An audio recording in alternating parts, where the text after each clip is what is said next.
Story of Temptation, Part 5, Flashback.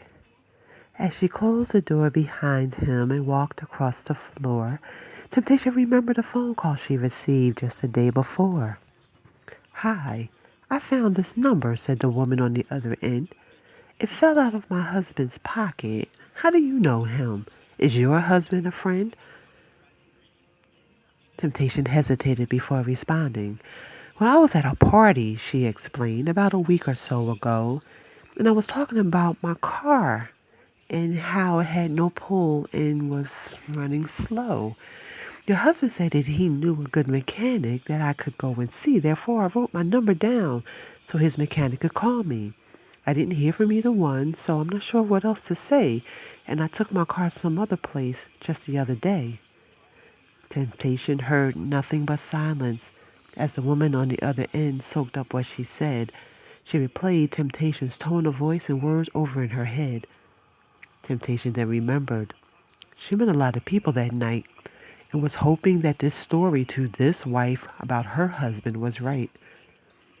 "Well," the wife continued, "I'm not sure if it's true or not, but all the same, how do you explain when we made love the other night, his calling out your name?" Temptation didn't answer at first. She just listened to the woman's voice. Then she replied, "What he does in your bed with you is solely his choice. Look, I don't know your husband.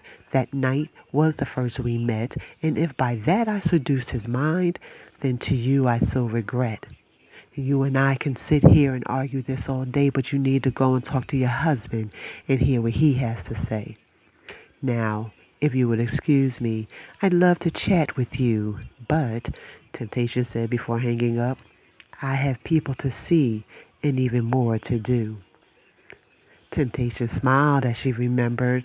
Then 2 hours had passed, and she received his call, and the thought of it made her laugh. As she thought about the situation, she shook her head and smiled. "Sadly, so sadly," she said, "this world is so easy to defile." Part 6, Encounter at Home. Marcus arrived home about 3:15, and as he entered the door, he tripped over suitcases that sat in the middle of the floor. "What the hell?" he shouted as he wondered whose they were. A closer look at the monogram revealed to him they were hers. He rushed up to his feet and began to search around in every room he looked, but in the kitchen is where he found his wife was sitting at the table with a look that burned within her eyes. He was about to speak. "Shut up," she said. "I don't want to hear your lies."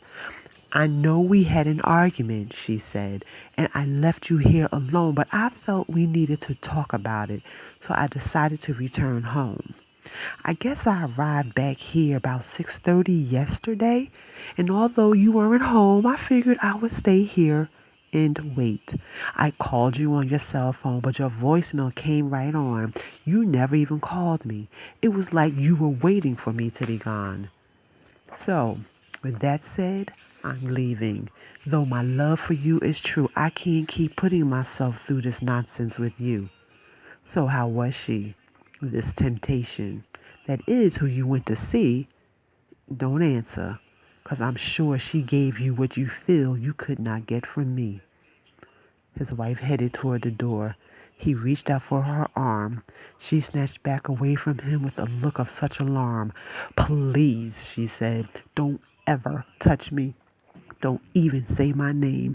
This has happened over and over again. Now it's time I ended the game." He knew what he did to her was wrong, and he could not say no more, so he stood there, watching as his wife walked out the door. As she disappeared down the street, he felt inside his life was through. He started feeling the emptiness and didn't know what to do.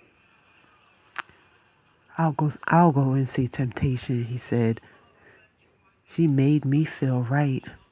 I'll go over to her place and sleep with her tonight." Marcus arrived at Temptation's house, and he went up and knocked on the door. He peeked through the window when she didn't answer and saw she wasn't living there anymore.